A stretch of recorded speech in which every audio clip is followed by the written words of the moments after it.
One more. Afghanistan,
every single space that you see in here, these were the holding cells or dungeons where our people were held 3 months before they were shipped to the Caribbean and the Americas. But people keep asking, how did all these begin? Let's note that Portuguese never got up one day and say, let's go into it. Something might have prompted it. In fact, we need to know that Europeans had started enslaving black people, enslaving Africans long ago before they get to this point. During the reign of Prince Henry the Navigator of Portugal, he, we were told, had commissioned his men to explore the coast of West Africa. Every point that they had gone into, going back to Europe, they returned with African captives. Things took to a different turn altogether. That was in the year 1492. 10 years upon the completion of this stretcher was when this man, Christopher Columbus, now this man believed that if he could sail westward, he would get to India.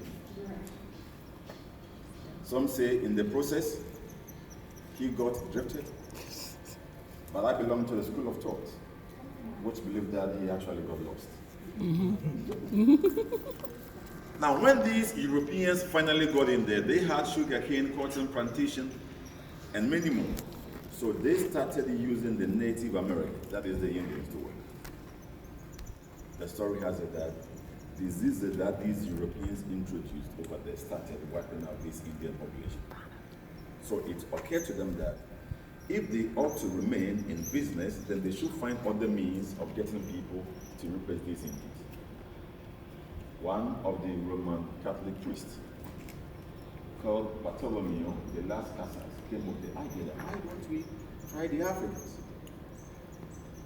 In 1510, about 50 Africans were sent from Lisbon, that is Portugal, to a place then called Hispaniola. Now, this place has now been shared between Haiti and Dominican Republic.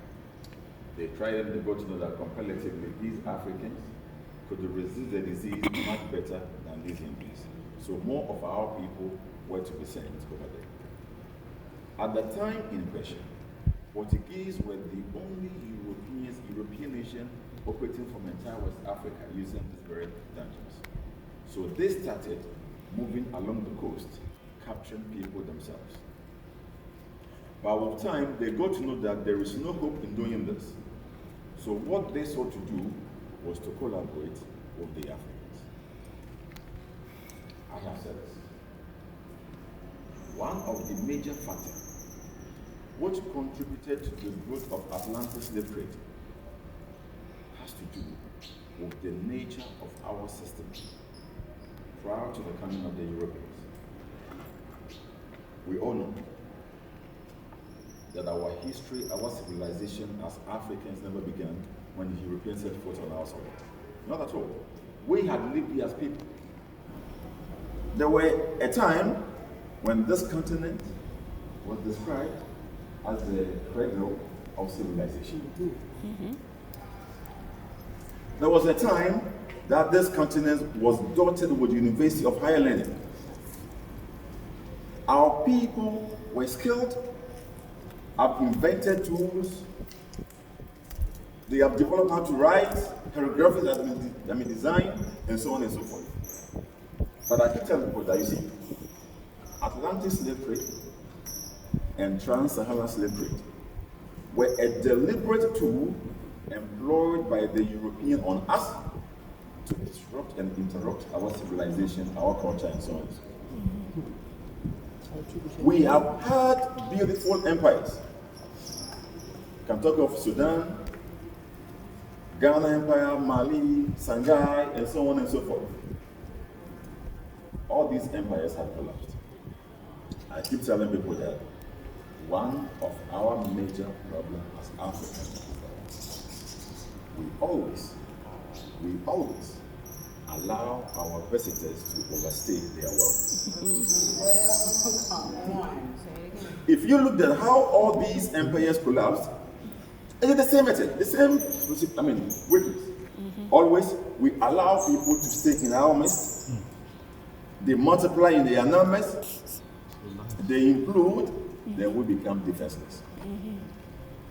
For us, we believe, live, and let's live.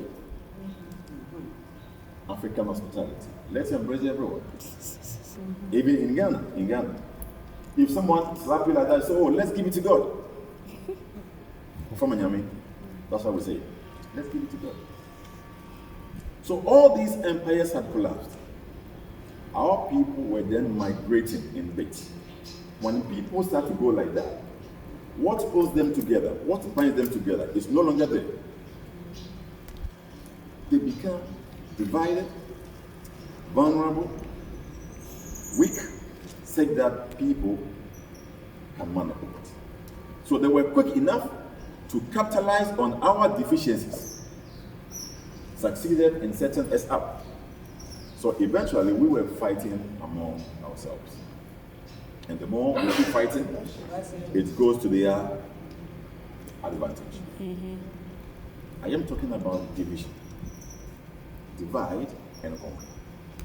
If you looked at the method that they employed prior to our enslavement in the 1400s, was the same method they employed prior to our colonization. That in 1884, 1885, they had Berlin Conference, which sought to divide this continent among themselves, the Europeans themselves. So today, per that charter, if you look at this continent today, this is what you see. We have one faction of Africans who see themselves to be Anglophone Africans, those who speak English. We have Francophone Africans, those who speak French. We have Lusophone Africans, those who speak Portuguese, and some are even so proud to call themselves Arabs. This is making African unity that our founding fathers were talking about long ago to be a difficult task. Have you ever thought of this? We remain the most populous species on this planet. Yet, we are the most vulnerable people being attacked with actual asset. This continent remains one of the richest. Name it. Yet, one of the poorest. These two shouldn't go together. Mm-hmm. But this is the system, this is the method, situation we find itself today. It tells you that we are not doing something correct. We all know that if we keep applying the same method, the same procedure, doing things repeatedly, we're going to get the same result. So going forward, it is on us to change the method, to change the system. And let's hear it. When I speak like that, people say it's difficult, we can't do it. But I take solace from the fact what our people used to say that a journey of 1,000 miles begins with one step. So let me take that step. When we are no more, the next generation coming, we see what we've done and they will continue. This I believe we can do. This we must do, not for ourselves, but for black people all over, born and yet to be born. So we are going to see what division led to all this. Because if you were united, we had a little over 100 Europeans who live this way.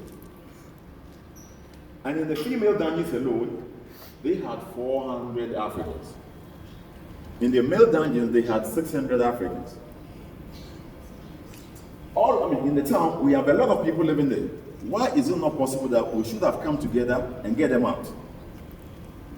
Because we were made to believe and we accepted that we are different people. So what concerned others never seems to concern. Divide them. It's about time. We need to trust each other. We need to work among ourselves so that together we can change the narrative. At least for now, let's get to it.